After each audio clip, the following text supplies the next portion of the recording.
นักกันเลยพี่น้องเอ้ยขี้ตมโคตรเลยเพราะว่าเขาไทยรถใหญ่ปีกายนี่ไทยรถใหญ่ซ้ำสิเมื่อยผู้ไทยนะ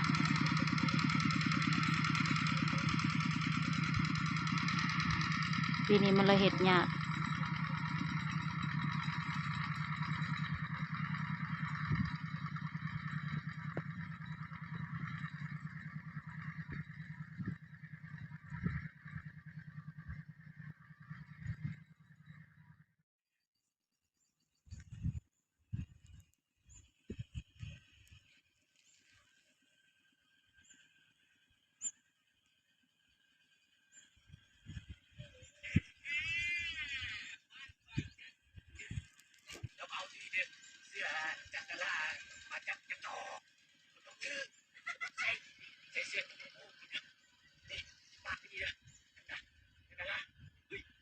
ไม่จากได้เสียเทียมนัวโป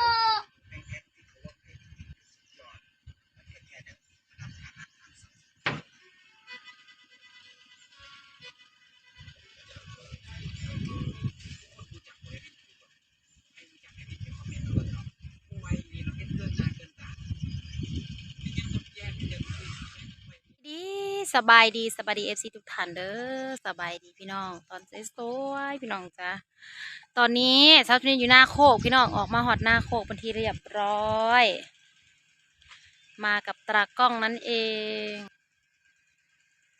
มากับน้องเทพไทยนี่น้องเทพไทยตากล้องมาไทยหุดหน้าพี่น้องนี่เลยเป็นหน้าสาวสุปนีเองพี่น้องเป็นหน้าพูดของตากล้องปู่ปันไหหน้าสองไหพี่น้องปกติกะจักไหหน่อหน้าสี่หาไหบอกว่าแล้วกะเฮาอันกะมาดูเป็นไหใหญ่นะพี่น้องจะได้สองไหเด็กก็มาดูเป็นไหใหญ่ได้สองไหนี่หอดตะนีไหหนึ่งและนี่ก็ไหที่สองเดี๋ยวเฮามาลุ้นกันเด้อพี่น้องมาลุ้นน้ำสาวสุปนีว่าปีนี้สาวสุปนีสิได้เขาจักสอบพี่น้องเพราะว่าแม่แก้วเพิ่นให้เฮ็ดตั้งหากเนาะเพิ่นแยกให้แยกว่าพูดสาวสุปนีสิได้เท่าใดทงนั่นคุณแม่แก้วกับปั้นให้แล้วแถวในโนนเทียงนั่นแหละเป็นพูดของสาวสุปนีแม่แก้วปั้นให้แล้วเขาก็สิมาแยกปกติแต่ละปีน่ะแม่รับปั้นให้แต่โดนนั่นแหละปั้นหน้ามานี่หลายปีแล้วแต่ว่าเฮาก็เฮ็ดน้ำกันกับแม่เฮ็ดน้ำกันแล้วเฮาก็บ่ได้แยกเขาพี่น้องขึ้นเหล่าเดียวกันเฮาเลยบ่ฮู้ว่าได้เท่าใด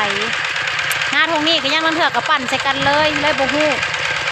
เดี๋ยวเฮามาลุ้นน้ำกันปีนี้นะจักสิได้จักสอบสิพอกินหรือบ่พอกินเพราะอันบ่อยากงามพี่น้องมันเป็นหน้าโนนหน้าเพียงแน่อันนี้ก็เป็นหน้าให้ใหญ่อยู่ค่ะหากบ่เป็นเขามันคือจังบ่งามบ่ได้หลายเบิ่งให้หน้านะเป็นตาสิได้4-50สอบเพราะให้เดียวนี่ถ้าแม่นพระเจ้าใส่ปุ๋ยลายๆนะมันสิได้อยู่ให้นี่เนี่ยประมาณ50สอบพี่น้องเลย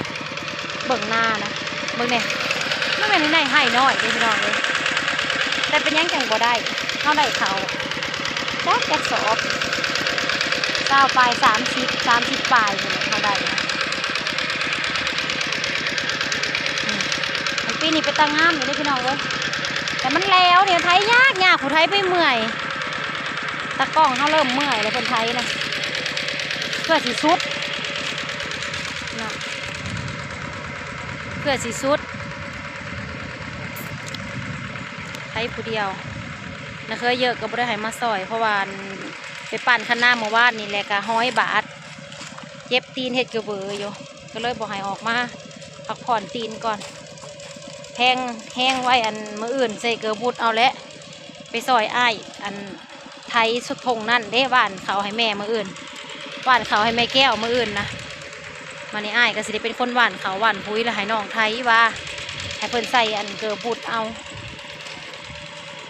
เฮามันฆ่าต้นไม้พี่น้องเอ้ยเขาแล้วมันเลยบ่งามเบิ่งเด้อเขาสิมาเบิ่งต้นไม้นำกันแล้วก็สาวสุปนีว่าสิตัดลงนี่กกตุงกาตัวนี้แน่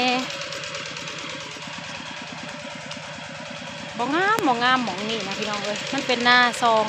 เป็นหน้า4ไห่นะไห่เดียวนี่เป็น4ไห่ตะกี้นะทั้งเบิดก็จะเป็น8ไห่บ่ แม่นบอกสี่ไห่แปดไห่นี่แหละแล้วเขามาเฮ็ดเป็นไห่เดียวแปดไห่เขาได้สองไห่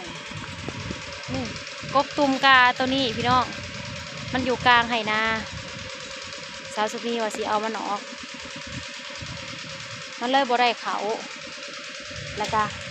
หนึ่งไปหั่นกระแมนเบิดหนึ่งเดี๋ยวสิให้เบิ่งตุ่มกาตัวนี้ก็อยู่ไห่นาโอ้ความหกความเฮิมใบบักหลายๆหนึ่งพี่น้องเอ้ย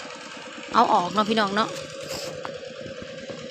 เพราะว่ามันสิได้สนเดียวนะเขานะสนนี่มานี่บ่ได้เลยนี่มาหอดนี่มันก็จะเป็นซับดินปอกๆไปเป็นเขามักก้าเป็นยังไปจังสันพี่น้องเลยแล้วก็อันนี้ก็กกเปื่อย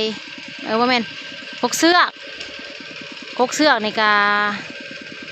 แต่พ่อแต่แม่เพิ่นว่าเห็ดหน้างามอยู่มันหักมันอยู่ห่มมันเป็นห่มมันก็บ่งามแล้วก็มองนั่นก็เป็นพุ่มอยู่กกจิกไปหั่นกับกกหมักเดือสิได้เอาออกเบิดพี่น้องเลยเขาสิเอาออกตอนใดละบาดเนี่ยเขาสิมีเวลาเอาออกอยู่บ่วันพาเรือฮัดกับสิบ้านให้แม่แก้วทั้งนั้น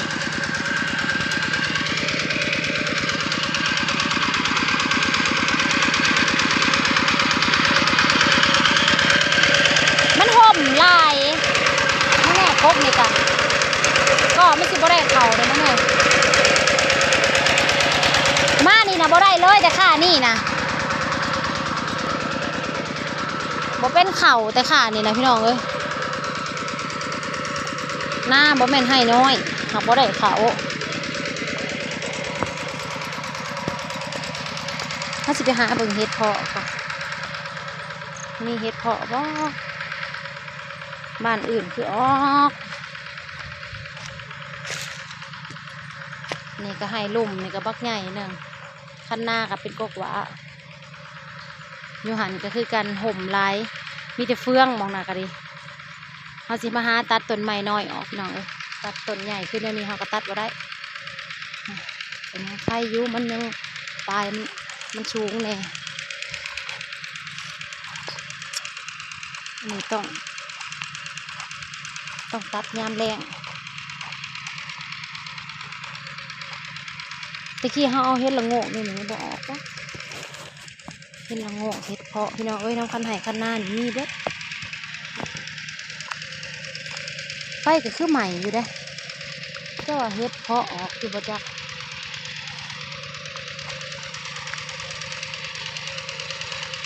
สุดเล่งเฮ็ดละโงกนี่นี่นะให้ลุ่มมันสิบ่ไทยง่ายเนี่ยว่าเป็นน้ำพี่น้องเอ้ยฮะ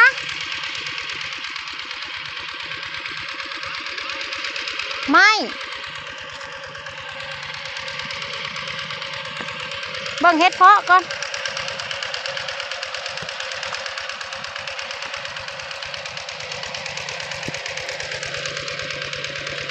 บ่มีไปหาเก็บไม้พี่น้อง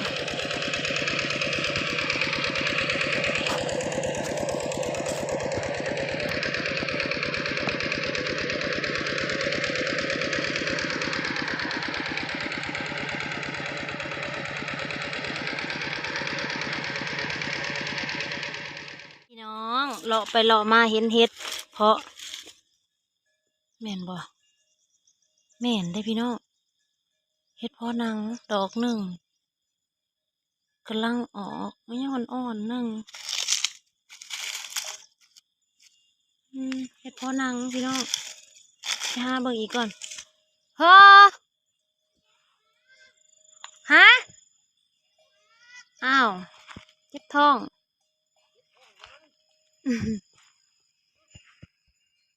นอนหน้าบ่เจ็บท้องเอาลงมาทำไมแม่มารอบังเฮ็ดเพาะมันบ่ออกคือแต่ละปีซ้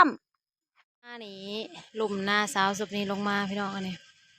อุ้ยขันหน้าขาดไปเลยเนาะนั่นนะลุงผู้เพิ่นสิมาเฮ็ดนะอันนี้ลุงหน้าลุงขาวพี่น้องมองนี้หน้าลุงขาวไปหันจะเป็นหน้าลุงรอน1 2 3 4คนละ4 ไห่4 ไห่ยาวก็เป็น8 ไห่ แต่ว่านาซาวสุนีหันดุดแล้วดุดเรียบร้อยนะคะ เป็นไหใหญ่แล้วปูปันไหแล้วก็ดุดเมื่อนี้เขาก็มาไทยหุดหน้าพี่น้องเอ้ยมาเบิ่งหน้าบริเห็นแต่เฮิงตั้งแต่เกี่ยวเขากู้เขาแล้วมาหาเก็บไม้เก็บตอกออกเก็บไม้ให้ตะบางเศษไม้เก็บขึ้นกันให้คันหน้าไว้เศษไม้เศษตอกพี่น้องมาเบิ่งเฮ็ดเพาะก็คือเห็นมีเพาะเฮ็ดเพาะนะปีนะคือว่าหลายแท้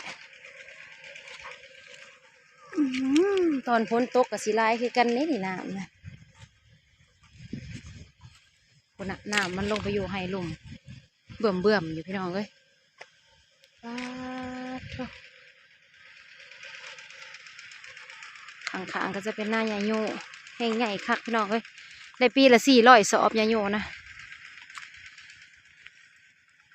ได้ก็ได้แต่มีแต่ให้ใหญ่ๆสุดเล่งพวกให้ละ40-50 สอบจ้าเข็ดจังได้สิได้มีแต่ต้นไม้มันเลยบ่งามหน้าก็ได้เขาก็ดุดออกบ่เบิดต้องตัดต้นจิกทิ่มเนาะพี่น้องจังสิได้บรรยากาศท้องไร่ท้องนานาโคกพี่น้องเดี๋ยวสิไปหาเลาะเบิ่งเฮ็ดเบิ่งฮอนคันมีเฮ็ดก็สิลงคลิปให้พี่ให้น้องเบิ่งอีกเทื่อหนึ่งเด้อฝากกดไลค์กดแชร์กดติดตามเป็นกำลังแรงใจพี่น้องทงโคกนะบ่ได้เฮ็ดเป็นหน้าเปล่าว่างหลายเจอกันคลิปหน้าจ้าบ๊ายบาย